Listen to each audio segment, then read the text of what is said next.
luz por onde vais, sente os pés aonde pousas. Se alguém disser coisas más, diz que não ouças. Vê a beleza das pequenas coisas, a beleza das pequenas coisas, a beleza das pequenas coisas, a beleza das pequenas coisas. Uma conversa com Bernardo Mendonça. Quão fascinante é sermos capazes de criar aquilo que imaginamos. Transformamos ideias em invenções, sonhos em projetos, viagens em aventuras. Como fez o escritor e aventureiro Antoine de Saint-Exupéry, inspirando geração após geração com o encanto da possibilidade. Como fez a DS Automobiles, criando uma coleção exclusiva em sua homenagem. Cada automóvel, uma história. Cada linha, detalhe e funcionalidade, uma lembrança da verdadeira beleza da condução. Criarmos o nosso próprio caminho. Dê forma à sua imaginação. Descubra os novos DS3, DS4 e DS7. Coleção Antoine de Saint-Exupéry em dsautomobiles.pt ou agende uma visita numa DS Store e deixe-se inspirar. Olá, bem-vindas e bem-vindos à segunda parte da conversa com o romancista e argumentista e outrosistas Rui Cardoso Martins. Depois, no final da primeira parte, termos ouvido um áudio surpresa da artista multidisciplinar Patrícia Portela. Também ela, agora rimei, com uma mão certeira para a arte da crónica e que aqui deixa uma série de boas perguntas, Rui. Mas, antes de mais, que comentário é este áudio? Querida Patrícia, muito obrigado. Obrigado, Patrícia. Obrigado, Patrícia. Engraçado ela falar agora no Se Fosse Fácil Era para os Outros, porque vou reeditá-lo na Tinta da China. Tinta da China. Antes era Dom Quixote, não é? Sim, eu comecei na Dom Quixote. E vai ser agora na próxima Feira do Livro, vou reeditar o livro. E, portanto, é um livro. Esse livro foi muito importante para mim porque foi escrito numa altura em que eu estava completamente maluco. Estava, por assim dizer, fresco na viuvez, que é um estado difícil. Fresco na dor. Sim, com duas crianças, por assim dizer, sozinho. Quando comecei a trabalhar nele e que fui buscar, ela quando a Patrícia fala num western, é porque se passa de facto nos Estados Unidos. Eu acho que é interessante reler este livro agora à luz do que está a passar, não é? Na América, porque é uma viagem profunda de quatro malucos que vão pela América. Se Fosse Fácil para os Outros é de facto uma frase dos Marines que era usada pela Teresa. Pela Teresa, não é? Se Fosse Fácil para os Outros e que tu usas também neste teu último romance, As Melhoras da Morte. Sim, mas este romance vai buscar tudo, vai escavar e criar. Este romance revela-te muito, então em alguns capítulos bastante, As Melhoras da Morte, mas já lá vamos. Sim, mas a Patrícia fazia aí uma pergunta, qual é que era... Não, já lá vamos, porque era um breve comentário ainda sobre este testemunho da Patrícia e já lá vamos às perguntas. Fico felicíssimo, não é? Porque a Patrícia é ótima. Aliás, eu nas minhas aulas de crónica dou uma crónica dela, que se chama Na Hora de Comer o Treinador. É verdade. Contado do ponto de vista da orca que come o treinador. E ela faz um paralelismo fantástico do ponto de vista da orca e depois do ponto de vista de nós, enquanto animais amestrados, nós, as pessoas neste mundo, e cada vez mais presente em relação à manipulação precisamente da nossa opinião, com base naquilo que vai ouvindo. Nas tais percepções que são criadas muitas vezes. E, portanto, fico muito contente que ela já me tinha dito isto. Eu fiquei muito surpreso pela maneira como ela tinha falado da importância desse livro. Provavelmente ela também estava a passar alguma fase maluca, não sei. Uma fase de... Todos nós temos as nossas dores, não é? Sim. E os livros às vezes servem para isso, não é? Para nos curarem ou pelo menos para sentirmos que não estamos sós nisso. Sim. Resumindo, sim. Porque não? porque não? Ela lança aqui uma série de perguntas, vou lançar uma delas. Qual foi a crónica ou o livro que mais te custou escrever e porquê? Bom, esse custou-me. Esse... Se fosse fácil, era para os outros, não era fácil. Esse custou-me, mas foi muito importante. Mas, e foi catártico? Foi. De outra maneira, tinha a ver com como é que... Aliás, a ideia é baseada numa coisa que de facto me aconteceu. Que foi continuar a receber correio como se a minha mulher ainda estivesse viva. Do próprio hospital em que ela morreu, por culpa do hospital. Até porque houve ali negligência do hospital, não é? Eu só falei nisso depois, não é? Quando ganhei o processo, porque eles é que me puseram o processo, que houve descoberta. Queriam cobrar ainda mais, não é? Ainda mais, mas a verdade é que fizeram grossa asneira. Bom, e foi uma morte nada esperada por negligência do hospital. Foi, porque estava em recuperação, é verdade, estava em recuperação de uma operação, mas foi culpa do hospital. Pronto, não vale a pena estar muito mais nisto, mas aprende-se muito nestes momentos em que, de repente, temos que dizer aos nossos filhos o que é que se está a passar, e não está a passar. Novos, não é? E há aqui uma culpa brutal da minha parte, que foi quando me convenceram no hospital que ela ia ficar boa daí a pouco, e depois, afinal, não. E eu fui ter com os meus filhos à escola, enfim... durante muito tempo estive calado com isso. Daí depois... o nome deste último romance, As Melhoras da Morte, porque na reflexão que fazes sobre isso e sobre essa ideia que te passaram de uma médica, julgo que disse que ela estava a recuperar, a Teresa.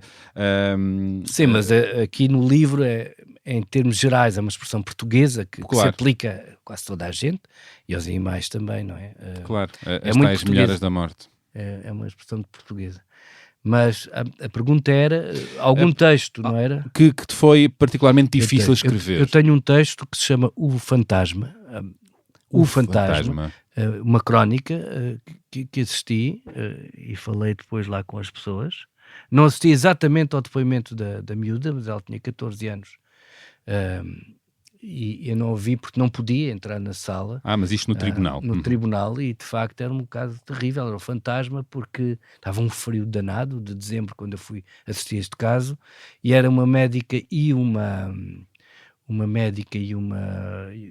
mãe que estavam a ser julgadas pelo crime de aborto com a miúda, que tinha na altura 13 ou 14 anos, mas depois vai-se ver e descobre-se que a miúda estava grávida do próprio pai e portanto foi a maneira da médica resolver aquele brutal problema, e foi também a maneira de uma juíza fazer de conta que não sabia o tamanho já do feto. Foi antes da lei do aborto, mas de qualquer modo seria sempre crime à luz do que se está a passar, portanto, da lei atual. E foi um dilema brutal. Como é que eu escrevo isto? Porque depois, ainda por cima, e é a última frase, espero que não choque as pessoas demasiado, mas a última frase da crónica é: o pai morreu em cima dela, porque o pai já tinha morrido. E então a mãe dizia: se eu não estivesse aqui por causa disto, estava porque eu tinha dado 2 tiros no meu marido, porque eu não sabia de nada. Portanto, foi assim era assim uma coisa mesmo à antiga, por assim dizer. Como é que se escreve sobre tanto? Ajuda-me aqui, porque o Zé Cardoso Pires fala elogiando-te tu sabias escrever com pudor, sem tocares nas pessoas, esta ideia, mas falando sobre como é que se faz perante tanto, sem... É retirar o tanto. Isto é, as coisas são de tal modo fortes. Eu tenho usado esta crónica em aulas, sem problema, para precisamente se ter noção de que há momentos na escrita em que devemos escrever o menos possível. Não há cá adjetivos, não é preciso nada. Nesses casos, então, não é preciso mesmo. Não é, e é isso que dá a dimensão brutal da coisa. Naquele caso era quase só contar os factos do que estava em causa, e sem nada de literário no mau sentido, não é? Sem Como às vezes Rodriguinhos, sem absolutamente nada. sem empurrões na é um emoção. texto seco, se fôssemos outra vez ao Cardoso Pires, no osso, não é? Ele usava esta expressão, escrita no osso, e foi a maneira que eu tive de descalçar esta terrível bota que me calhou. Como é que eu vou escrever isto? Aliás, é uma pergunta que eu faço sempre que escrevo. Como é que eu vou? Que ângulo é que eu escolho? Que factos vou e de que maneira, não é? E é-te fácil a resposta? Ou anda aí a marinar? Eu vou a um tribunal e saio de lá, às vezes saio de lá cansado, porque são de facto casos às vezes terríveis, outras vezes muito palavrosos, outras vezes demoram, Outras às vezes tenho que num voltar. tribunês, judiciês que não se percebe nada. Não? Tudo isso.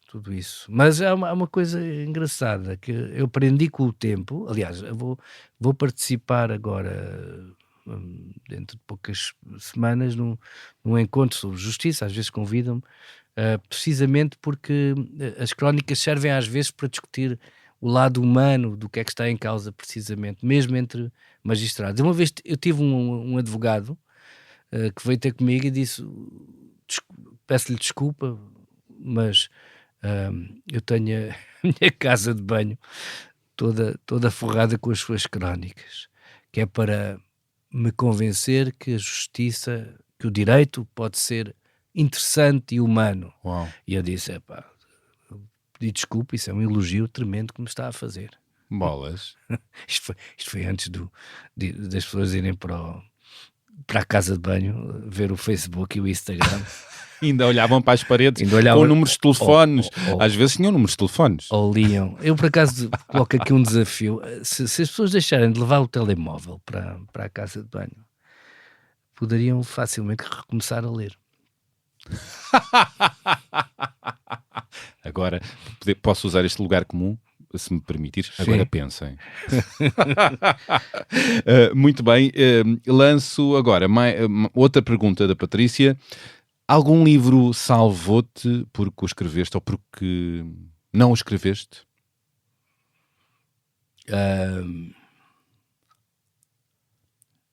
Este último livro, que faço uma série de contas às coisas que me foram acontecendo, mas também com uma personagem antiga, que é o Cruzeta, que eu tinha apresentado, é um alter ego, não é? No primeiro livro. E se eu gostasse muito de morrer? Que é sobre o mistério do suicídio no Alentejo. Este último livro, se formos agora referir se fosse fácil lá para os outros, que se passa na América, de facto foi escrito em pleno luto e uma certa confusão, isso nota-se, e é uma das vantagens disso. O livro tem coisas muito interessantes de que eu já não me lembrava. Que foi beber essa tua confusão natural. Sim. E este último, As Melhoras da Morte, o que é que eu posso dizer? Andei 10 anos à volta dele, também por causa dos outros trabalhos, até conseguir encontrar, portanto custou-me muito, mas estou nesse aspecto, acho que fiz as contas desta personagem Cruzeta, que é uma parte de mim, é uma parte também de uma mergulho na minha terra natal, no Alentejo, no Nordeste alentejano. Tu és de Porto Alegre. O Cruzeta, esta personagem, salvou-te também usando esta palavra de que a Patrícia usou? Acho que sim. Salvou-te da dor, resgatou-te de uma certa dor? Acho que sim, acho que foi muito interessante. Será que eu consigo voltar a ser aquilo, não é? Será que eu vou, que é escrito na primeira pessoa, não é? E 20 anos depois... E tem-me dito que sim, que voltou a ser, às vezes um bocadinho talvez mais elaborado, mas enfim, é a própria chamada vida, não é? A vida entrou, mas volta a este mistério tremendo da beleza, a beleza tremenda do Alentejo, mas também a solidão, o suicídio, um certo deslumbre com o folclórico que eu também tento, de forma sarcástica, denunciar. E esse deslumbre com o folclórico, com uma certa tradição que não expressa a realidade, não é? Que tu próprio dás a perceber isso, não é? Não expressa a realidade sanguinária ou sofrida das pessoas. É um bocadinho, aliás, sim, é um bocadinho um mistério. Isto foi uma conversa que eu tive com o cartunista, o Luís Afonso, o meu amigo, que vive em Serpa, e uma vez a mulher dele, a Marida, trabalhou na comissão do Cante, não é? Do Cante Património. E de facto chegámos ali também à conclusão que muito do Cante é florinhas e passarinhos e não sei o quê. Não há coisas mais sanguinárias, mais sobre tristeza mesmo, não é? Que é a condição também dos alentejanos. Quando surgiu, mas também era muito policiado pelo Estado Novo, é tudo isso. De qualquer modo, fado, ou seja, não há fado nos alentejanos, é isso? Há algum. Acabei por descobrir, mas uma das piadas da coisa, deste livro, é apostar numa coisa que se chama descantização. A descantização. E tu tens um excerto que vais ler agora, que fala um bocadinho disso. Sim, fala. Escolhi o momento certo, olha lá. Está bem. Então, se calhar, acho que chegamos a um bom momento para tu leres sobre a situação que estás a falar e depois vamos à pergunta que a Patrícia lançou, a grande pergunta. Mas primeiro vamos ouvir-te. A vida são as férias que a morte nos dá, disse-me uma vez o Parreirita, que o aprendeu nas suas deambulações pelo sul de Portugal a cantar. Atravessa as portas da defesa, século XIII. A quantidade de pensamentos que ao longo das décadas me chegaram debaixo do seu arco. A volta redonda de pedra é como um aparelho de ressonância magnética a ver-nos, com os tapidos metálicos, as meninges e os pensamentos lá escondidos. Uma noite o Parreirita estava a tocar bandolim e viu o começo de uma coisa terrível da sua janela, de fronte da casa do Theo e da loja Vende Tudo do honesto cidadão Vaca Malhada, o bazar de plásticos e eletrodomésticos que anunciava na montra, aqui atende-se por ordem democrática de chegada, sem atender à cor nem ao credo, e tanto se aplica a ricos como a pobres. Com o bandolim nas mãos, o Parreirita viu da sua janela o Celestino a passar por estas portas de pedra, onde estou agora, levando pelo braço um bêbado que, soubemos depois, matou à facada nessa noite, por umas moedas, por outro motivo ou motivo nenhum. E enforcou-se a seguir no Largo de São Clemente. Bem feitas as contas, convivi até agora na vida, amigavelmente, com pelo menos 2 naifistas assassinos, que eu saiba.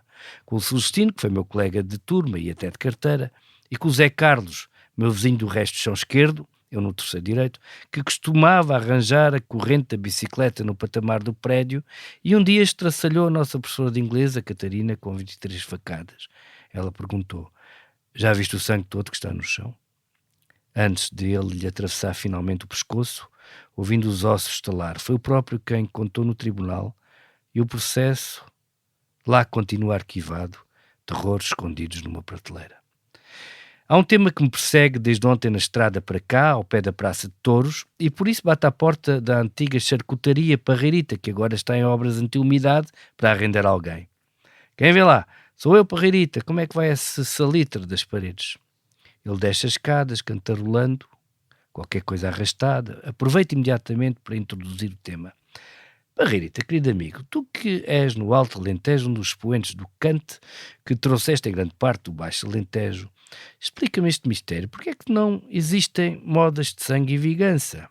Um canto verdadeiramente reivindicativo, com tantas injustiças que por aí andam ao vento, juntas aos molhos, mais espessas e largas do que searas, e vamos a ver o que tu e outros, como tu, continuam a cantar. É um repertório que é sempre... Pronto, já começa a dança, aliás, a cantiga. Vocês não param de cantar um segundo, nem de beber um segundo para continuar a cantar, nem de cantar mais uma para a baladiça, que afinal é só a apresentação da próxima rodada. Cruzeta, estás bêbado? Querido amigo, só estou preocupado contigo e com os teus velhotes viciados no cante.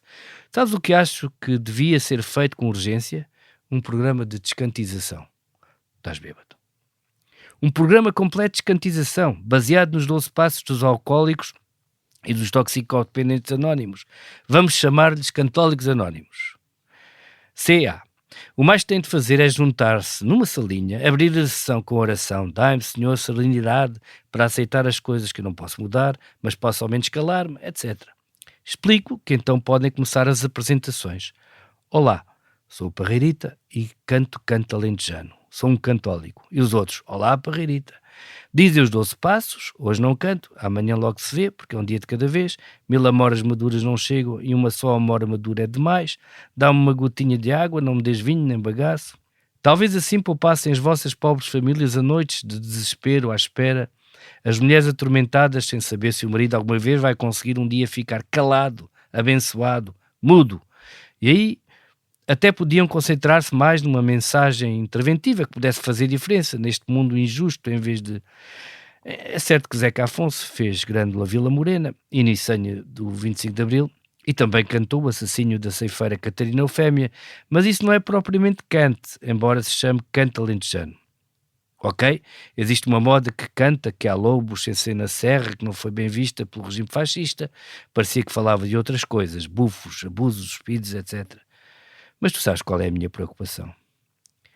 Já cantaste tudo, Cruzeta, o grande secas? Oh, homem, deixa lá os passarinhos em paz nos seus raminhos e os campos secos que às vezes passam verdes campos verdes. Deixem de ir ao vibeja de comboio, rebanhados como ovelhas. Não há nada sobre, sei lá, mulheres violadas enganadas pelo patrão, violenta exploração do homem pelo homem, do homem lobo do homem. Nada sobre vingança. Nem tudo se resolve com pedir um cigarro ao patrão, mas se ele lhe o der já fica tudo bem.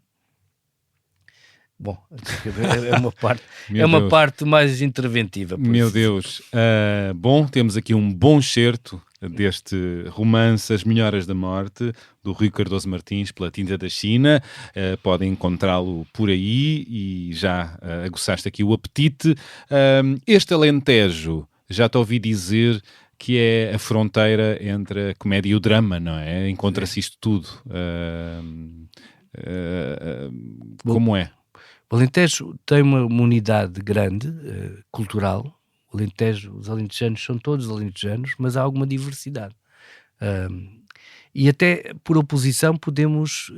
É estranho estar a dizer isso assim, mas por oposição há aqui uma parte de facto sociologicamente relevante, que é... Podemos começar por aí, por esse mistério do suicídio, que é 8 vezes maior no Alentejo do que no Norte. E porquê que será? Bom, já houve muitas explicações, menos religiosidade, transmissão, enfim, mais pobreza, mais isolamento, menos pessoas.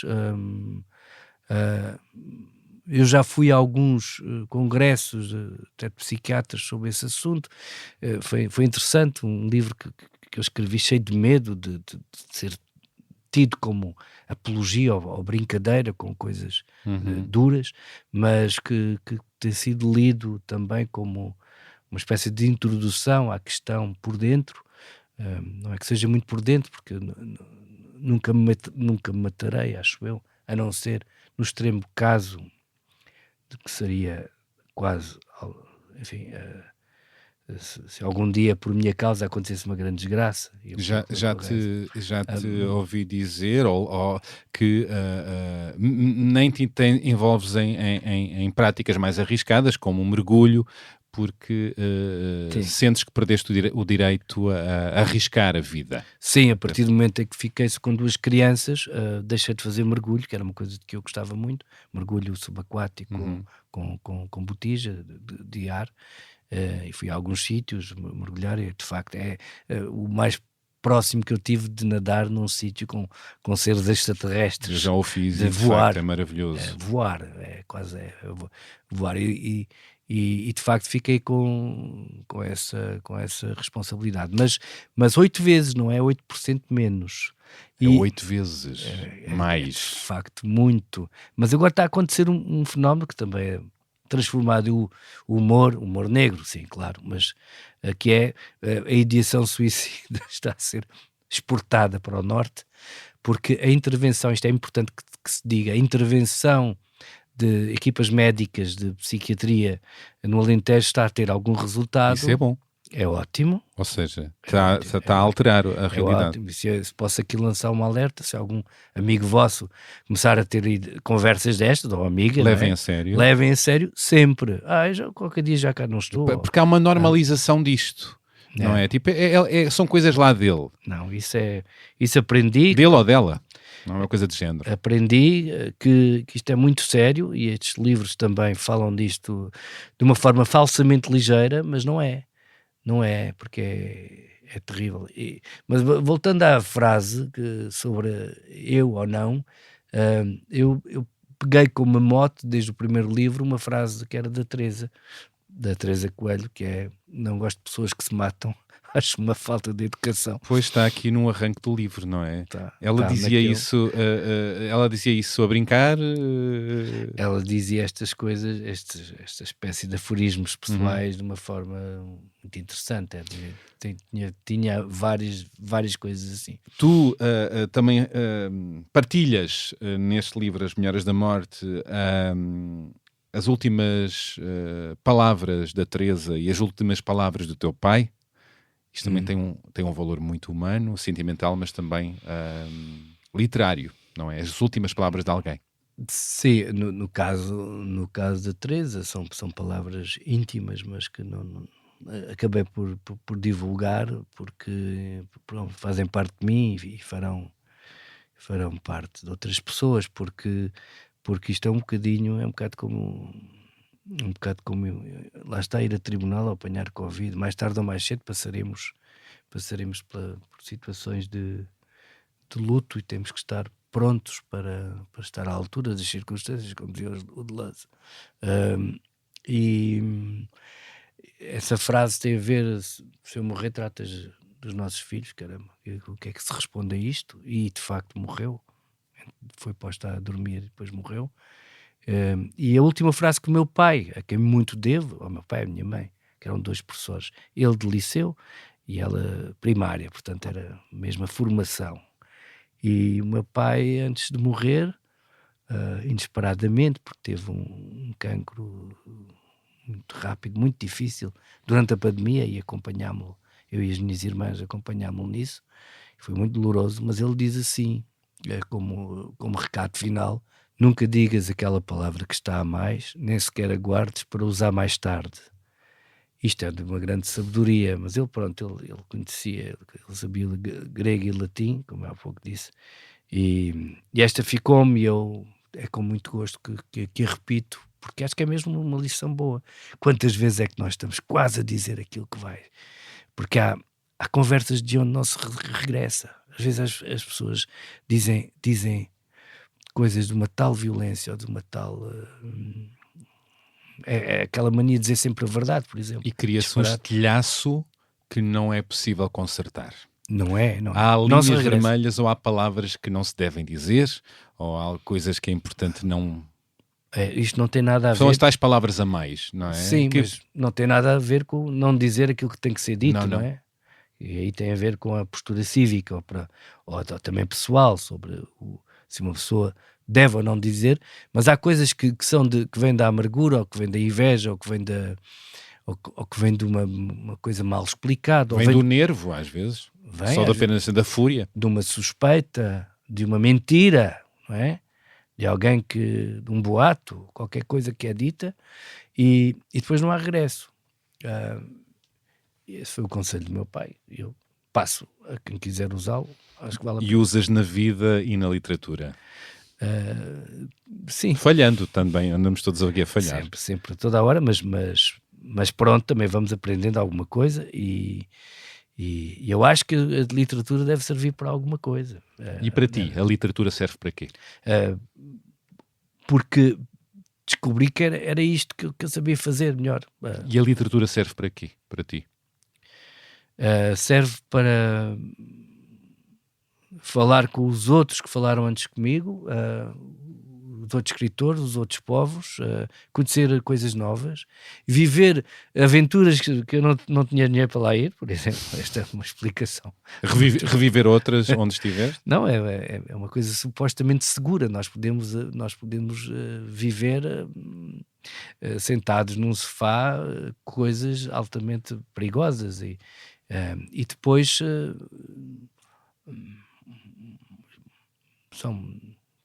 É como eu disse há pouco sobre as crianças, precisamos de narrativas. Às vezes custa-me um bocado estarem a ser tão substituídas nas gerações mais novas, esta maneira de poder seguir uma história através de palavras apenas e só conseguirem com imagens e com jogos. Pois, nas redes sociais e não só. A pergunta da Patrícia Portela, que livro anda por aí editado que adorarias ter sido tu a escrever? Essa pergunta é tremenda. É lixada com F. São tantas. Olha, eu vou dar aqui o exemplo e aproveito e ponho já... Eu trouxe um livro estrangeiro, que me foi pedido pela excelentíssima direção deste programa. Que não haja, não se pense em outras direções. É estranho, porque eu comecei a ler este livro há muitos anos, até porque foi quando eu comecei a pensar, demorei 10 anos a escrever este último livro, As Melhores da Morte. E a minha tradutora húngara disse-me que havia um grande livro sobre este assunto da morte, de percepção da morte, que era de um húngaro muito bom, que é o Péter Nádas. Creio que só há um livro dele em português que se chama A Bíblia, e eu tenho este livro há muito tempo que se chama A Própria Morte, On Death. Eu tenho a coisa em inglês. Não sei húngaro é tramado, não é? Uma língua tremenda, basta dizer que os pronomes vêm depois dos nomes, portanto está tudo dito. Mas porque é que eu gostaria de escrever isto? Isto é quase uma botada, é quase uma brincadeira, mas este homem morreu, mas depois teve a particularidade de ser chamado e ter os meios, enquanto escritor, para descrever aquilo que viveu e aquilo que passou antes e depois. Ora, isto é raríssimo. Eu também trabalhei no filme do Fernando Vendrell, nós escrevemos os dois o argumento, Sombras Brancas, em que vamos de Profundis Valsa Lenta, precisamente do Cardoso Pires, no momento em que ele teve um trombo a entupir-lhe o cérebro, ele ficou naquilo que descreveu como Sombras Brancas, aquele estado em que perdeu a memória, começou a inventar uma palavra que era cimoso para tudo, para cachimbo, para cão, e o próprio João Lobo Antunes, o irmão do António, um grande neurocirurgião, escreveu o prefácio a explicar que era uma coisa de ouro poder aproveitar as capacidades do Cardoso Pires quando as recuperou para contar que estado era aquele.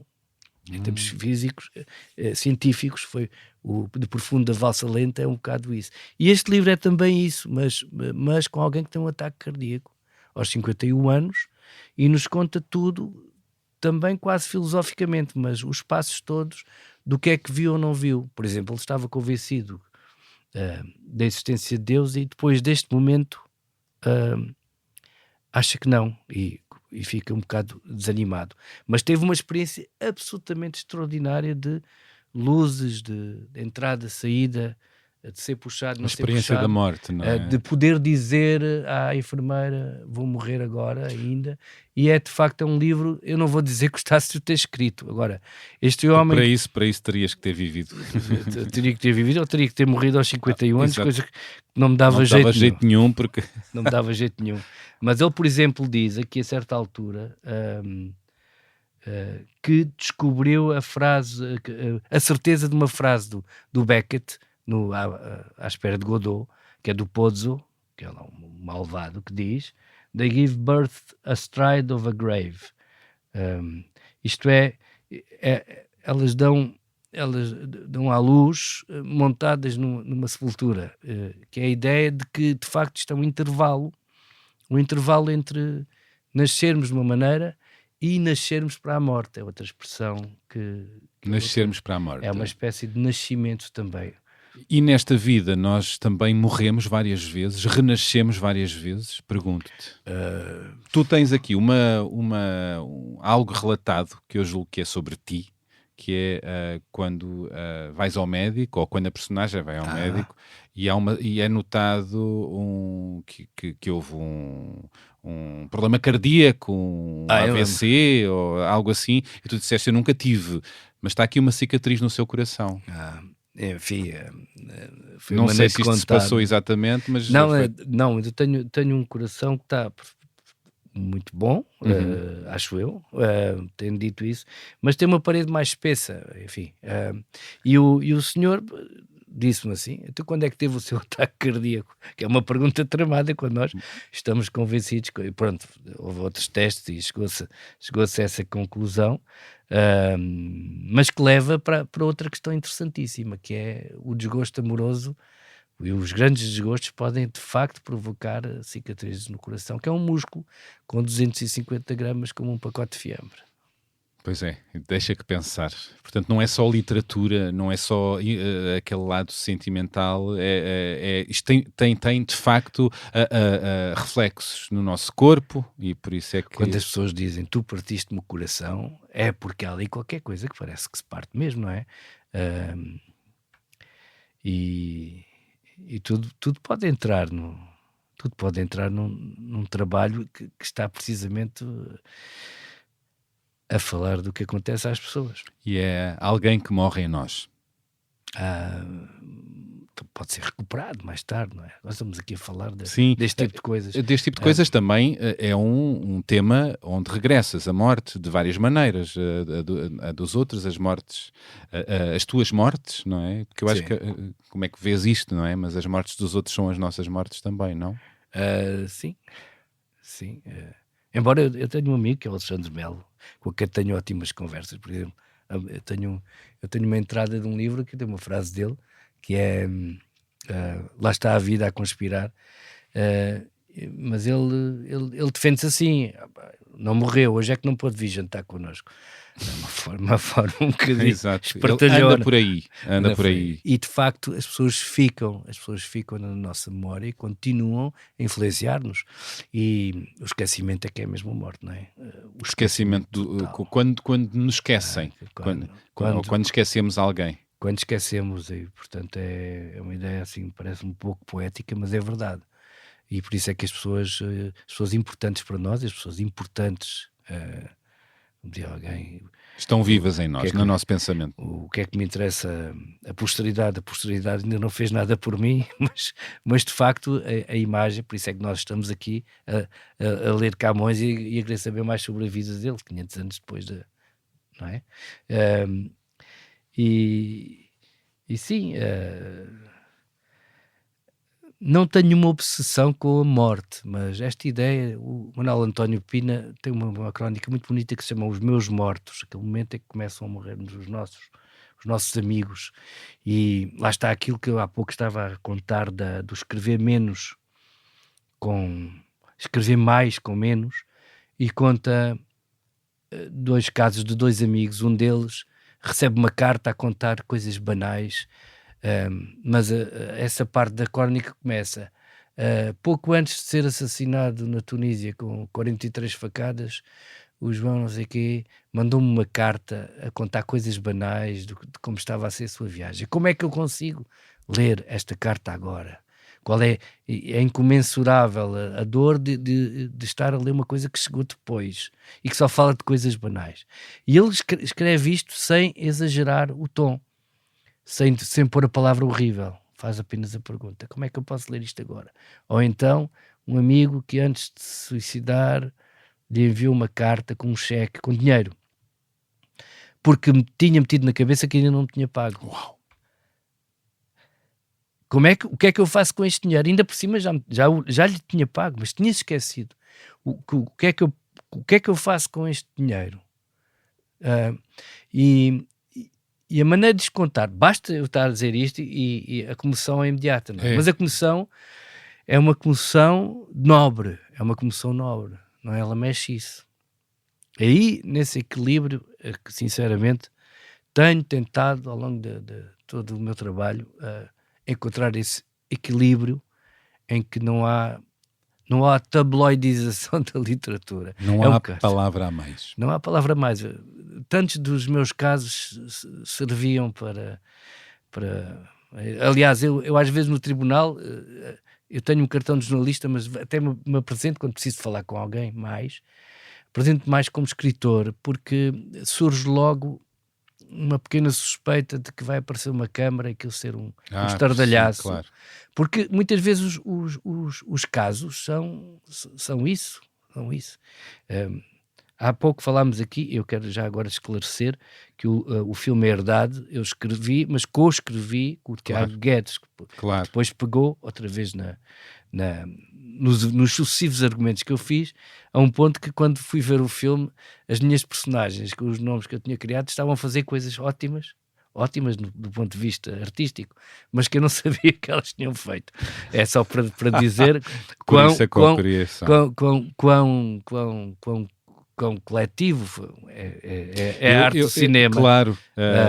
Mas muitas daquelas coisas que acontecem na Herdade, com o Albano Jerónimo, com a Sandra Faleiro, que, aliás, são temas que estão na história toda das tragédias gregas, mas também estão a ser vampirizadas pelas telenovelas. Pelas telenovelas. E esse é um dos trabalhos que eu tenho tentado fazer com as séries, como por exemplo Matilha, o Série Sul, com o Edgar Medina e com o Guilherme Mendonça, mas também nos filmes, que é recuperar também os atores e os temas que estão a ser, infelizmente, gastos de forma industrial pelas telenovelas. Maltratados, esticados, cheios de efeitos, mas os temas estão lá, as personagens os temas estão lá, são bons, não são tratados da melhor maneira, muitas vezes. E como o país é pequeno, o que sobra fica assim, um bocado...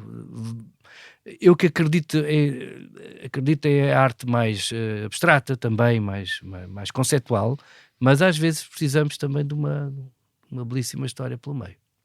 Tenho mais um áudio, um belíssimo áudio, usando o teu adjetivo, e depois gostava também que comentasses. A minha história com o Rui Cardoso Martins mistura literatura, teatro e viagens no tempo. Conheci o Rui em Berlim quando foi selecionado para uma residência literária que ali criei enquanto conselheira cultural da nossa embaixada. O Rui esteve um mês a viver e a escrever na capital alemã. A casa dele ficava em Berlim Oriental. Até hoje, continua a verbalizar-se a divisão. Foi em 2017, ano do centenário da Revolução Bolchevique. Nesse mesmo ano, antes de viver no antigo setor soviético em Berlim, o Rui fez uma viagem à Rússia que podemos revisitar num texto que escreveu para o número 10 da revista Granta Portugal, dedicada às revoluções. Lembro-me sempre das nossas conversas e lembro-me de, numa das nossas conversas, o Rui dizer-me: sabes que às vezes uso frases minhas. O Rui usou uma frase de Dostoiévski para título do seu primeiro romance, E se eu gostasse muito de morrer, que é, como esse texto da Granta, uma declaração da admiração que tem pelos escritores russos do século XIX e princípios do século XX. Durante a residência literária escreveu Última Hora, uma peça em 3 atos, levada à cena no Teatro Nacional Dona Maria II e publicada pela Tinta da China, que é uma comédia sobre a crise da imprensa. Em Berlim, conheceu histórias como a do grupo Axel Springer, que fica ao pé do muro, numa rua transversal ao Checkpoint Charlie. O Axel Springer, durante os anos de Guerra Fria, mostrava notícias e informações no topo do edifício para as tornar visíveis aos cidadãos do leste, com o regime a tentar impedir, chegando a construir para o efeito edifícios altos que ainda ali estão. Rui, se hoje tivesse um edifício alto de onde pudesse enviar uma notícia ao mundo, que notícia querias poder partilhar? Bom, acabámos de ouvir Ana Patrícia Severino, atual conselheira cultural na Embaixada de Portugal em Madrid. Obrigado, Patrícia. E faz aqui um relato sobre como se conheceram em Berlim. Dá a conhecer aqui uma história muito interessante de um grupo de comunicação e da forma como, no passado, os edifícios altos passavam informação e notícias. E lança uma pergunta interessantíssima.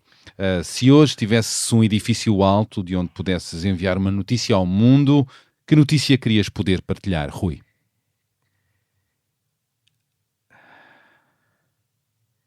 As armas nucleares não funcionam. Bom, se calhar isto punha toda a gente em guerra, não? De modos Era o início da convencionais. guerra. Era o início da guerra total. Caramba, é um desafio que a Ana Patrícia faz. Epá, eu queria dizer tanta coisa. Sei lá. Leiam, escutem, vivam mais. São coisas um bocado.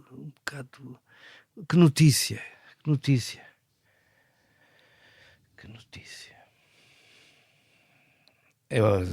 Agora já estou quase em modo como é que se chama? Miss Universo, não é? E após, Paz. estás com as duas mãos na anca, estou a sentir. Pois estou. Já me desceu aqui às costas. A Miss. Queria muito que acabasse para já a guerra e a invasão de Gaza e a invasão da Palestina e tudo o que se está a passar no Iémen. Quer dizer, aqueles momentos de facto em que isto é de uma brutalidade, um gasto de energia. Queria muito que Putin caísse. Queria muito que Trump não tomasse posse. Queria muito que Netanyahu também caísse. Era assim as três. Gostaria muito que também perdesse as eleições o senhor, como é que ele se chama? O primeiro-ministro da Hungria. Estamos a falar de Viktor Orbán. Viktor Orbán, sim. Exatamente. Outro exemplo do extremismo. Do controle progressivo das coisas. Gostava muito que se pudesse voltar a pensar em democracia e em verdade. Mas como é que se dá uma notícia? Era preciso pensar um bocadinho melhor como é que... Fala-se por cá já das presidenciais e das autárquicas. Como é que olhas para este assunto? Interessa-te? Vai interessar, para já não. Os nomes que estão para aí a ser lançados não te interessam, não te têm interessado? Até agora nenhum. E portanto já lançaram alguns, até agora nenhum por esta ou aquela razão. Acho que vem uma crise também de bons nomes que poderiam surgir. E crise também porque não há assim tanta gente interessada em ocupar estes cargos de Presidente da República, Presidente da Câmara, das autarquias. Vamos lá ver, até posso dizer aqui que respeito a Alexandre Leitão como hipótese para Lisboa, porque o Carlos Moedas, que é uma pessoa que eu também respeito, por assim dizer, mas que me parece que está a cair também na demagogia em relação à sua própria cidade, que não é a cidade dele, onde nasceu, mas é Lisboa, e de facto também tem sido uma grande desilusão neste aspecto do discurso. O discurso é fundamental, não é? As palavras são importantíssimas, são ações. Votarias em Alexandre Leitão? Não sei, vamos lá ouvir também. Acho que é muito cedo para estar a pensar nisso. Não costumo posicionar-me demasiado. Houve uma altura, creio que fiquei um bocadinho vacinado com esta história do Donald Trump. Foi demasiada coisa que não podia voltar atrás e tudo voltou atrás. Estes conselheiros que ele está a nomear, eu acho que são o padrão daquilo que poderia acontecer também na Europa, que já aconteceu na Hungria, de pessoas completamente desqualificadas, brutas, desonestas, alarves, que estão misóginos e que chegam ao poder. E que chegam ao poder sem sequer terem capacidades para o fazer. E as pessoas votam nestas figuras porquê? Por idolatria, por desespero, para pôr o circo a arder? Eu acho que sim, mas também acho que há aqui culpas do outro lado. Temos que assumir. O lado de quem não foi eleito. Há culpas na América. Quando, de repente, nas universidades se começa a proibir Mark Twain porque ele utiliza termos que eu também uso nos meus livros, porque são usados pelas personagens, são usados no seu tempo, no tempo em que foram escritos. Como ele usa a palavra nigger e não sei o quê, está a ser afastado um dos melhores escritores do mundo, Mark Twain, que escreveu Huckleberry Finn, que é um verdadeiro libelo contra a escravatura. Claro. Que é um rapazinho que ajuda um negro a fugir para ir ter com a família, mas depois tem problemas de consciência. Como é que eu pude fazer isto à dona do escravo quando ela me trata tão bem? Falas de um certo, o que se chama cultura de cancelamento. Cancelamento, sim. Na literatura. Sim. Sendo que este tema não é simplista, e claro que certamente também não o discutes de forma simplista, não. Porque já há décadas e décadas e décadas que vozes, no caso pessoas racializadas ou tantas outros movimentos que dão o seu ponto de vista sobre a história, sobre as suas realidades, sobre as suas subjetividades e injustiças que sofrem na pele, e portanto esta discussão com estas comunidades que têm mais voz também é interessante, não é? Não só para olhar para trás, mas para olhar para o que se diz e como uma palavra pode ferir e achincalhar e humilhar. Esta discussão também é interessante. Não, essa discussão tem que ser importante. Tida, mas uma coisa é ter uma discussão, outra coisa é proibir um clássico, não é? Claro. Que ainda para mais, não obliterando qual é o espírito do Huckleberry Finn, por exemplo, que é precisamente anti-escravatura. E ao nomear-se essas palavras ou esses acontecimentos, está, como dizes, a revelar-se momentos da história onde importa não regressar. É evidente, mas proibir e tem este efeito perverso, não é? Como estamos a ver. Outra coisa, como escritor, é dizer-me que eu não posso escrever do ponto de vista de uma pessoa que não sou eu, geneticamente. Isto parece-me erradíssimo, porque é precisamente a essência de um escritor é poder colocar-se na pele dos outros. Eu aqui tenho um alter ego, mas tenho muitas outras coisas eu escrevo do ponto de vista, a certa altura, de uma mulher velhota que foi borboleta, o osso da borboleta, num casino do género da Figueira da Foz. E é importante que eu possa ter essa liberdade. Me vão dizer que não posso transformar-me neste ou naquele porque não sou, temos aqui um problema. Claro. E qual é que é o principal problema? Estamos no plano da literatura, não é? Estamos no plano da literatura. Qual é que é o principal problema? É precisamente isto, cria uma vaga de fundo das pessoas mal intencionadas, politicamente, para simplificar, dos fascistas. Claro, outra coisa e muitas vezes é posto na mesma panela, é poder-se dizer tudo e humilhar e achincalhar e dizer-se tudo a comunidades e a pessoas como arma de arremesso, não é? Agora não se pode dizer nada. Sim. E não está tudo posto muitas vezes na mesma panela e não é a mesma coisa. Não é a mesma Não se pode dizer tudo a toda a gente, não se pode achincalhar e humilhar e insistir pela palavra dita ou escrita para rebaixar ou mandar alguém para a sua terra, assim. Sim, às vezes não é a mesma discussão. Às vezes até com a capa do humor, e não é humor nenhum. Bater nos mais fracos não é humor nenhum. É o quê? É achincalhamento, é abuso de poder, é mau. É preguiça e maldade.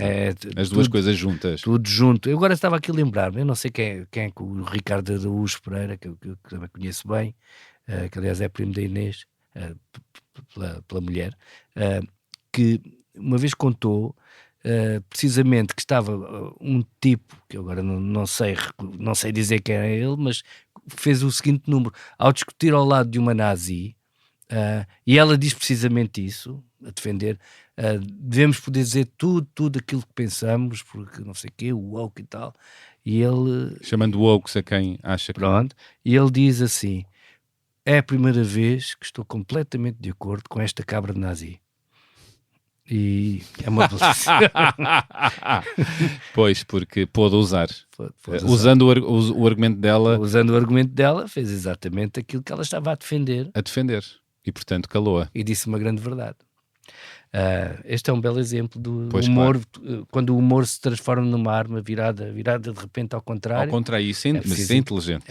E não é humilhar ou rebaixar, mesquinhar comunidades fragilizadas, enfim, ou pessoas que não estão, que têm, que já são em por si injustiçadas. Sim. Faz parte do meu trabalho também, por exemplo, no Tribunal polícia, mais ou menos, ou no tribunal, os comuns de criminais, é ter empatia com pobres, com várias etnias, com tudo isso. Enfim, somos humanos todos. Somos humanos. Somos pessoas todos. E parece que esse pensamento simples, que é a base de sermos pessoas decentes, com os valores no lugar certo, parece que rareia em certos discursos por aí, não é?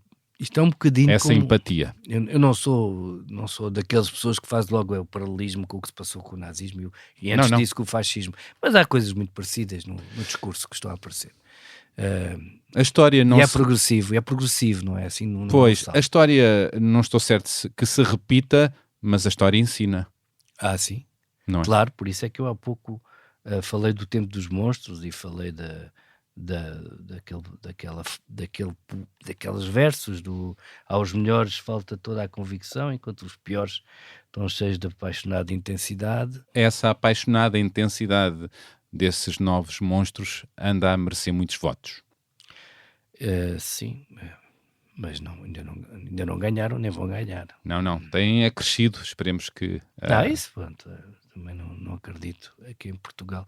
Bom, não acredito que em Portugal, eu fiz alguns estudos do que se passa, portanto, do Estado Novo, porque fiz uma vez um livro sobre a Exposição Universal de Nova Iorque, de 39, e estudei um bocadinho o período anterior. Aconteceu coisas do género na primeira página, em 1939, no mesmo dia em que foi a inauguração do pavilhão português em Nova Iorque, o modernismo, mas onde estavam grande parte das elites culturais, que na altura ainda, por assim dizer, estavam com o regime, temos que o dizer, e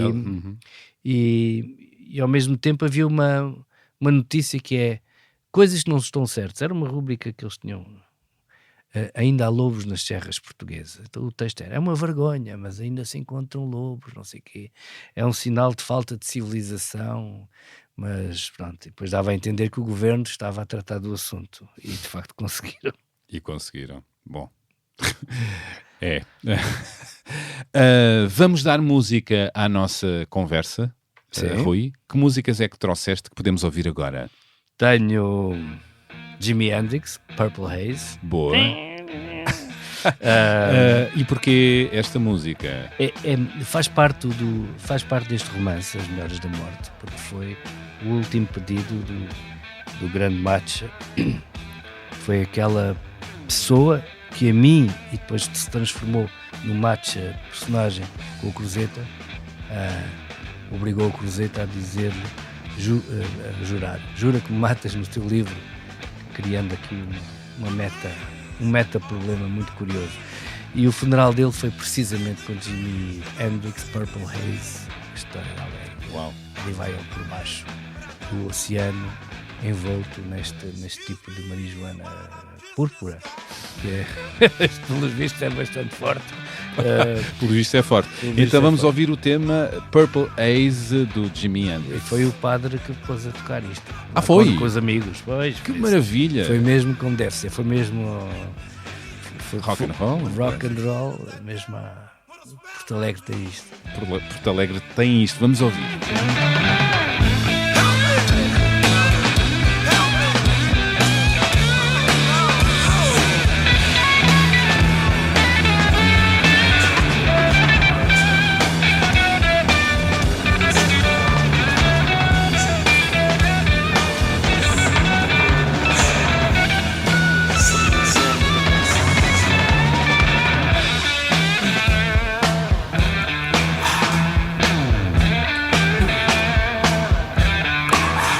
Maravilha, e o que é que nos trazes mais? Bom Dia Benjamin, não é? Isto é... O golfinho Benjamin, aliás, do disco Bom Dia Benjamin. É uma coisa que também é muito antiga. Às vezes dizem que já não há assim coisas realmente interessantes para crianças. Agora tem aparecido outras coisas, outras canções. Muitas vezes o meu filho, eu tenho um filho pequenino de 5 anos, contrariando um bocado isso, até tenho estado a ouvir algumas canções infantis da Capicua. Mas eu, Bom gosto. Ela já escreveu várias canções, sim. mas- Tem um disco para crianças. Mas eu queria recordar um disco que fizemos há muito tempo, em que esteve precisamente na altura estava nos Madre Deus, o José Peixoto, grande guitarrista, o Paulo Curado, que infelizmente morreu, e que costumava tocar com o Fausto nos seus tempos. E este tema, o Golfinho Benjamin, escreveste-o com o Miguel Viterbo e é cantado pela Maria João. Não é?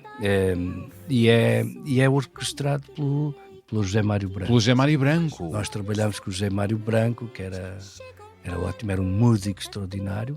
Ele fez as orquestrações para... Sonoplastia, direção musical e orquestração. José Mário Branco. José Mário Branco escreveu para quarteto de cordas para esta música. Espetacular. E, portanto, às vezes as pessoas dizem, o meu amigo Zeca, não posso dizer isso de maneira nenhuma, mas trabalhei com ele e é uma grande honra ter esta canção, até porque fala de uma criança que está a tomar banho e sonha que é um golfinho, mas há um comandante que pensa que é um tubarão e apanha um grande susto. Vamos ouvir então o Golfinho Benjamin.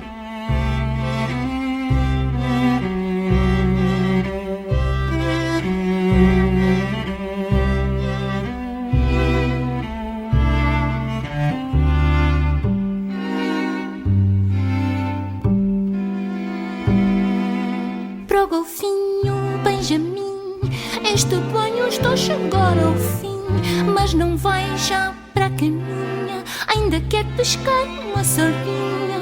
O golfinho Benjamin, quando acaba E o mais, banho é sempre temos Tom Waits, não é? Sim, Tom Waits, Jersey Girl.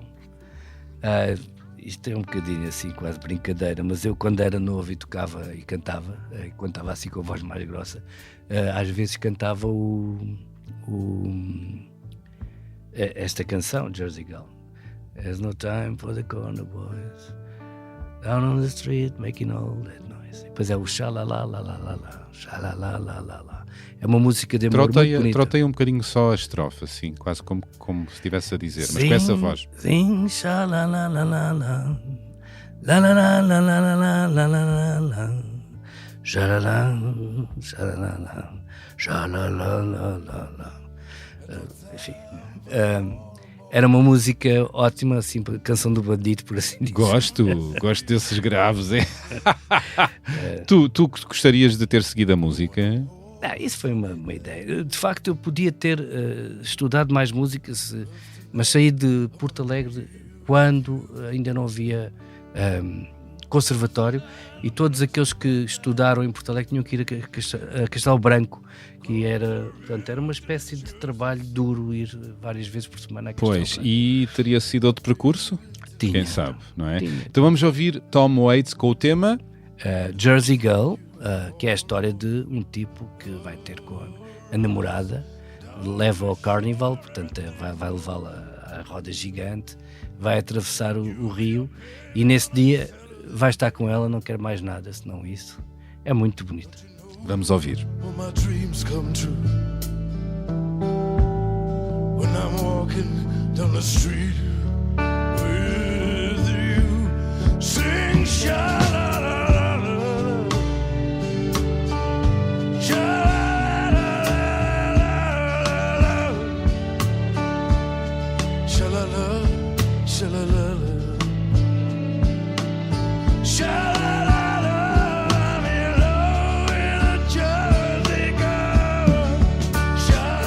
Maravilha, já estamos perto do final. Gostava que me dissesses que sugestões culturais trouxeste, que possam dar algumas ideias a quem nos escuta. Tu referiste 2 espetáculos no Teatro da Almada para este ano, não é? Sim, eu tenho trabalhado com o Teatro da Almada, isto é, escrevi um pequeno texto, a Patrícia Portela também, para um espetáculo que se chamou agora nas comemorações do 25 de Abril, dos 50 anos, A Sorte que Tivemos, e é uma estrutura muito simpática, que tem um trabalho muito sério desde há muito tempo, e que também me deu a responsabilidade no último Festival Internacional de Teatro de fazer uma espécie de curso com alunos em que eu falei do que tenho trabalhado enquanto dramaturgo e do que aprendi nas várias artes enfim, de escrita que tenho praticado. E o Rodrigo Francisco, o diretor, e a Teresa Gafeira, e neste caso também vai meter a Maria Rueff, com quem já trabalhei tanta vez. E que entrou também na peça Última Hora. E assim, com Miguel Guilherme e outros tantos. Exatamente, mas já trabalhei com Maria Rueff dos tempos antigos do Herman Enciclopédia. Pois, claro. Quando havia aquele do este homem não é do Norte, essa é uma das frases que nós criámos, que era, não te desgraças, dizia o Herman depois. Então, há 2 espetáculos do Teatro de Almada em 2025. Um é uma barragem contra o Pacífico, de Marguerite Duras, vai ser a encenação de Álvaro Correia, com a Teresa Gafeira e outros, não é? Isto é de 14 de março a 6 de abril. Ok, de 14 de março a 6 de abril, o espetáculo Uma Barragem contra o Pacífico. Que é a história de uma mãe de Marguerite Duras, portanto, na Indochina, que compra um terreno, mas depois aquilo é invadido pelo mar, e é essa luta toda. E o segundo espetáculo que eu quero, e que tenho muito interesse em ver, é Elogio do Riso, vai ser Maria Rueff e Rodrigo Francisco, com a interpretação da Maria Rueff, a encenação do Rodrigo, e vai ser uma criação de movimento Joe Schuller, que é um alemão especialista na parte coreográfica, e também com base no manifesto futurista de Aldo Palazeschi, um italiano. Isto é de 31 de outubro a 30 de novembro. Eu estou muito curioso porque tem a ver também... mês!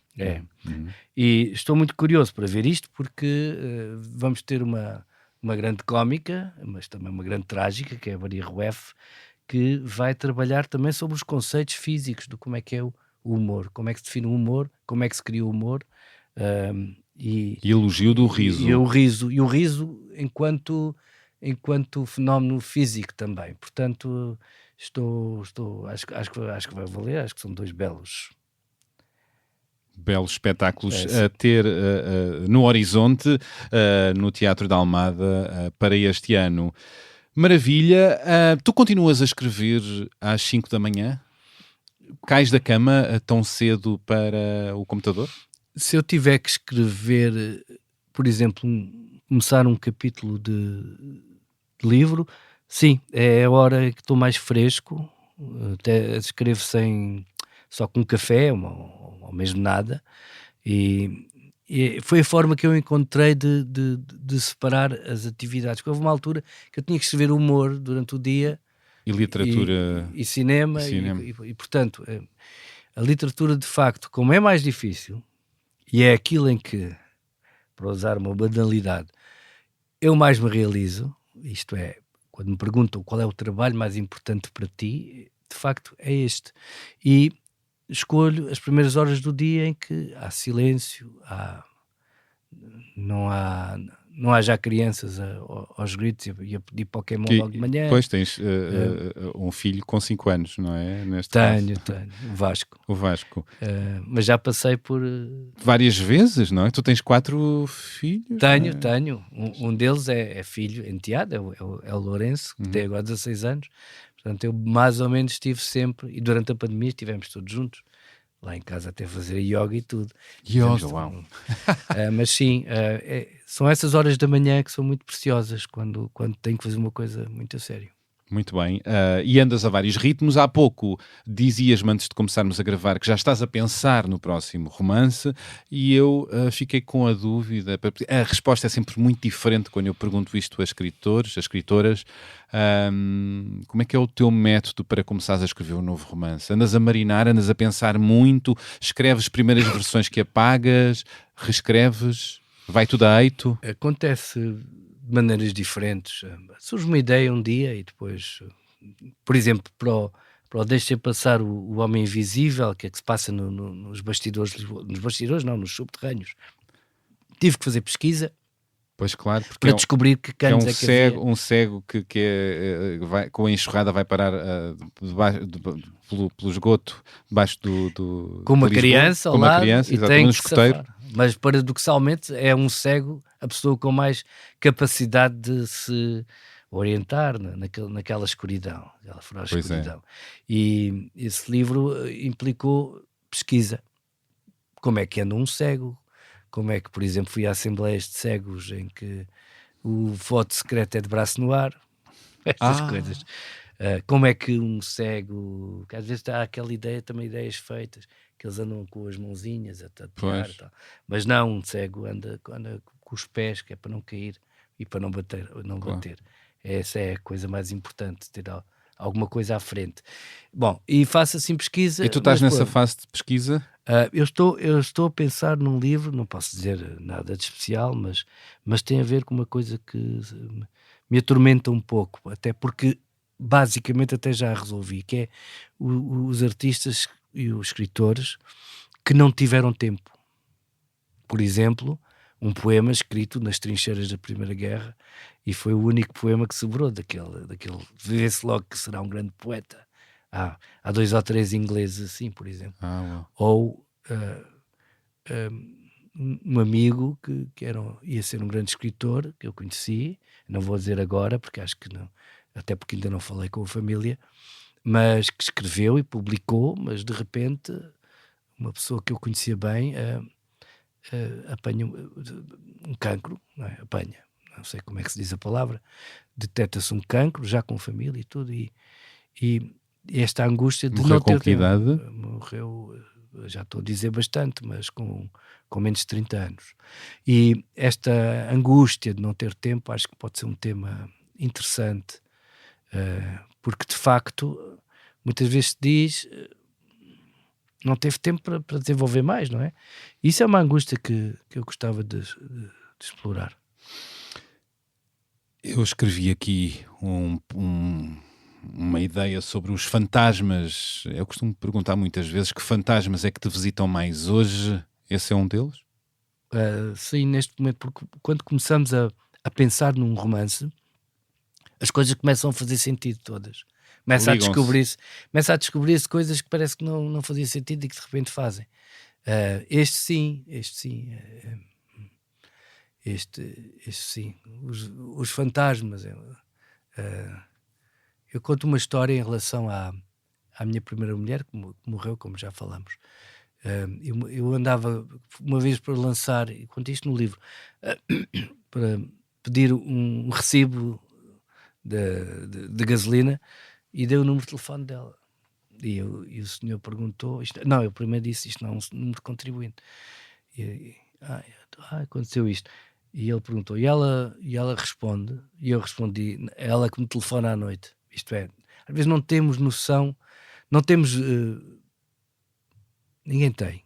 Eu há dias falei com uma senhora cuja filha morreu, e ela disse que agradeceu porque de facto é uma boa definição do que é que acontece. Isto é, parece que a outra pessoa está lá a tentar ligar-nos à noite. A Teresa às vezes liga-te ou conversa contigo? Não muito, mas é como nós falamos aquilo dos nossos mortos que estão sempre presentes. Claro que estão. Ela, os meus pais, tantos amigos. Eu acho que isto é comum às pessoas. Eu não tenho problema em falar no assunto. Obrigado pela partilha. Eu repito sempre esta pergunta. A vida tem sido boa para ti? Tem. Falámos muito sobre a morte. Tem. A vida? Tem sido. Tive sorte. Tive sorte até nos azares que tive, ter sido recusado em coisas que eu poderia, por exemplo, ter acabado numa redação de rádio ou mesmo numa redação de televisão, e o facto de não ter sido escolhido ou mesmo chumbado para isso. Querias ter trabalhado numa televisão? Houve ali uma a apresentar altura, notícias, assim? Houve ali uma altura que pensei que podia fazer a reportagem televisiva, e que me disseram que eu ia ser convidado para isso. E eu, se tivesse sido convidado, teria aceitado. Mas, ainda bem que não. Portanto, tive sorte também nestas coisas. Ainda bem que não, porque não era aí que eu estaria bem.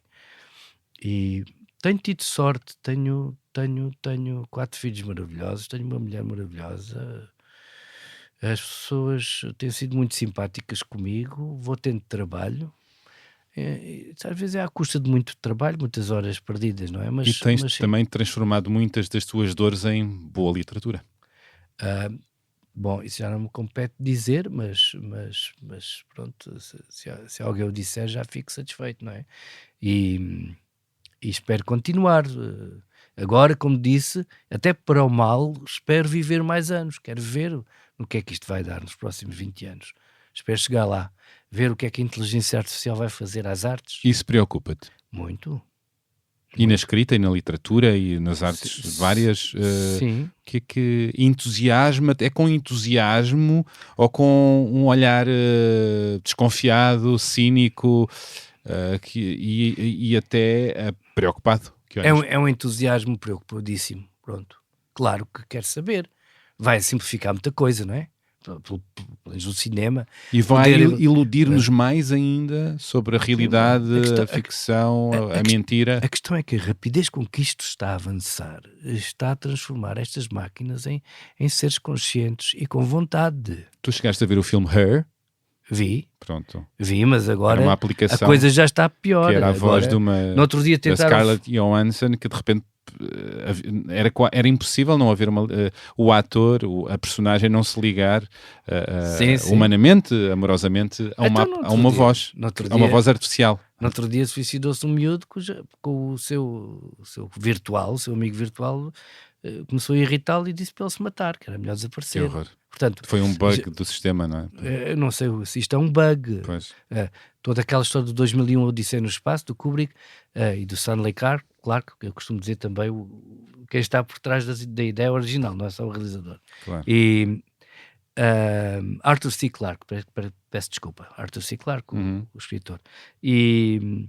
Mas os primeiros criadores, por exemplo, do chat GPT, essas coisas, GPT, estão a alertar, e já ninguém quer saber, para a possibilidade destas máquinas tomarem conta de tudo e destruírem o mundo. Se eles dizem isto, há essa possibilidade.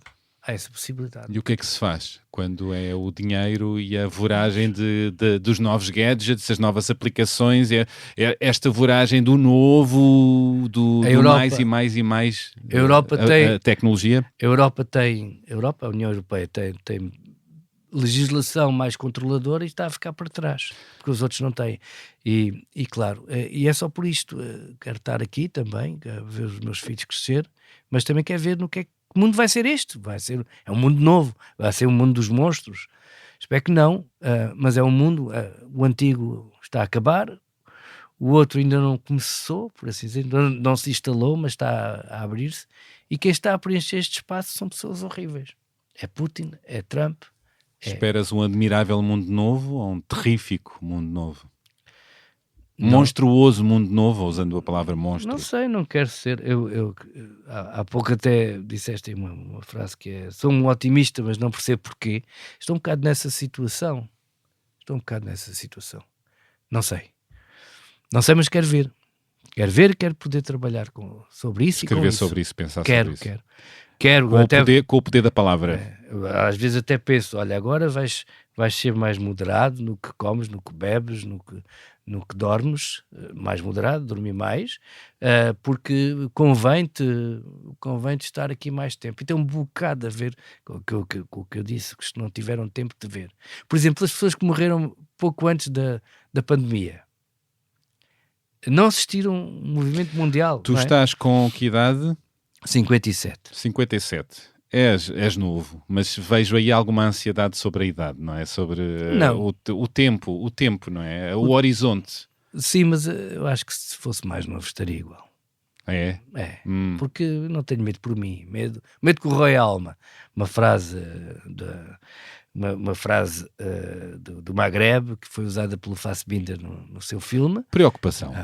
Sim. Outro fantasma. Preocupação, sim. Sim, estou preocupado porque de facto o crescimento da capacidade destes computadores está a ser geométrico, não está a ser... ninguém já sabe gerir o que é que vai acontecer na semana que vem. Termino com a pergunta que repito também sempre. Este podcast chama-se A Beleza das Pequenas Coisas, como sabes. A que pequenas coisas do dia-a-dia atribuis agora interesse, beleza e tens gosto em dedicar tempo e atenção? O meu filho pequenito, Vasco, acorda cedo e começa a desenhar com o dedo no ar e depois o tempo que tiver durante o dia, grande parte desse tempo, também gosta de ver os desenhos animados, até demais, não é? Mas desenha, pinta. Até apresentei dei ao Rui Chaves, o grande artista que muito admiro, que aliás costuma dizer que os artistas apanham as cordas do tempo antes dos outros. Bom, mas ele disse que só esperava que o pequenito, que desenha realmente com animais e criaturas sempre em movimento e com muita cor, que ele mantenha isto, que às vezes perde. E às vezes perde. Ele desenha dragões? Desenha dragões, desenha animais, fez por exemplo, leopardos só com pintinhas, sem a volta, portanto, sem o recorte. E criando a forma. Só com as pintinhas. Isso é já um olhar artístico. Sim, é capaz de pôr um braço que sai da folha cá de baixo sem a gente perceber de onde é que vem aquele braço, a que criatura pertence. Eu estou muito curioso de ver isso. Disse-me a Cristina Sampaio, ilustradora. Ilustradora fantástica, que os pais dela a ajudaram muito a incentivá-la e que normalmente se perde aquilo que o Rui Chaves me disse. Muitas vezes as crianças depois perdem isso, estas capacidades inventivas, mas eu acho que, e diz-me a Cristina, que é muito por intervenção dos pais quando começam a exigir realismos e coisas assim. Pronto, gosto disso de manhã, ainda hoje de manhã fiz uma sopa de feijão verde. Olha. E umas almôndegas para o jantar. Gosto de cozinhar. Gostas de cozinhar? Gosto. O que é um prato assim mais upa-upa, podemos dizer assim, que pode ser feito por ti? Não faço há bastante tempo, até porque é muito caro, é magret de pato, para fazer para esta gente toda. Pronto. Faço com pinta. Sim, é bom. Mas faço muita comida alentejana, feijão com couve, gosto dessas coisas. No Alentejo e... É verdade, tu também tens um terreno, não é? Um monte, não sei, onde corre uma ribeira e portanto também há ali muita natureza. É em pleno parque natural da Serra de São Mamede, está ali uma zona protegida. O meu pai tinha lá e tem uma vinha. Já fiz lá um vinho com o Pedro Garcias. Como é que se chama o vinho? O vinho chama-se Latinista, porque é uma homenagem ao meu pai. Mas foi a ideia do Pedro Garcias, que escreve no Público sobre vinhos, e é também um enólogo. Ele diz que não é, mas é. E fizemos lá um vinho de talha, em talhas, que fizeram isto em 2024. E é bom o vinho? Anos. O vinho é bom, só que dá tanto trabalho. E a questão de comercializar ou não, que eu tive que interromper agora. Mas fazes assim uma série familiar? Não. Foi isso. Mas aquilo eu tenho lá a capacidade para fazer muito mais. E um dia, ias dizer? E um dia se calhar vou para lá. Fazer vinho. Escrever e fazer vinho. Sim, o meu pai lia latim e grego e fazia vinho. E tu, e eu no futuro? Não vou ler latim e grego, não é? Mas talvez um dia gostasse de voltar a fazer este vinho, porque é bastante bom. Os tintos da altitude da Serra de São Mamede. É um vinho de 700 metros. Estou com curiosidade. Agora já estou aqui, agora vários amigos vão pedir-me outra vez garrafa. Eu já estou a pedir. Ainda se arranja. Obrigado, Rui. Então vai ser lançado ainda este ano pela Feira do Livro a reedição daquele teu livro. Se fosse fácil era para os outros. Se fosse fácil era para outros. Frase que a Teresa Coelho dizia. E o teu próximo romance tem algum ano? Será para o ano? Não sabes? Provavelmente ainda não. Vou trabalhar nele daqui a 3-4 meses. Muito bem. Até já. Até já. E terminou assim este episódio com o romancista e argumentista Rui Cardoso Martins e produtor de vinhos, até podemos já dizer.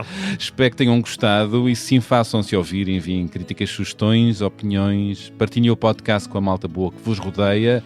podem encontrar-me por aí, nas redes sociais. Gosto sempre de vos ler, de vos ouvir. Como sabem, o genérico deste podcast é da autoria da Márcia, feito com a colaboração de Tomara. As fotografias foram do José Fernandes e a edição áudio é de João Ribeiro. E pronto, é tudo por agora. Volto para a semana com mais uma pessoa convidada. Até lá, tenham boas conversas com empatia. Rui, como é que te despedes das pessoas? Uma frase, uma ideia?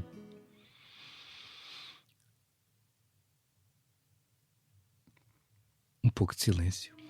Às vezes é preciso. Vamos agora dar espaço ao silêncio. É isso. Boa. Obrigado.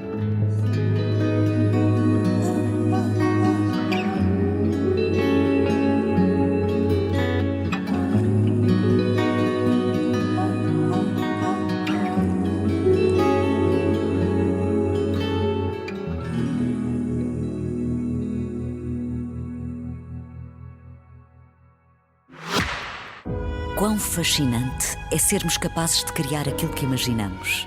Transformamos ideias em invenções, sonhos em projetos, viagens em aventuras. Como fez o escritor e aventureiro Antoine de Saint-Exupéry, inspirando geração após geração com o encanto da possibilidade. Como fez a DS Automobiles, criando uma coleção exclusiva em sua homenagem. Cada automóvel, uma história. Cada linha, detalhe e funcionalidade, uma lembrança da verdadeira beleza da condução. Criarmos o nosso próprio caminho. Dê forma à sua imaginação. Descubra os novos DS3, DS4 e DS7. Coleção Antoine de Saint-Exupéry em dsautomobiles.pt ou agende uma visita numa DS Store e deixe-se inspirar.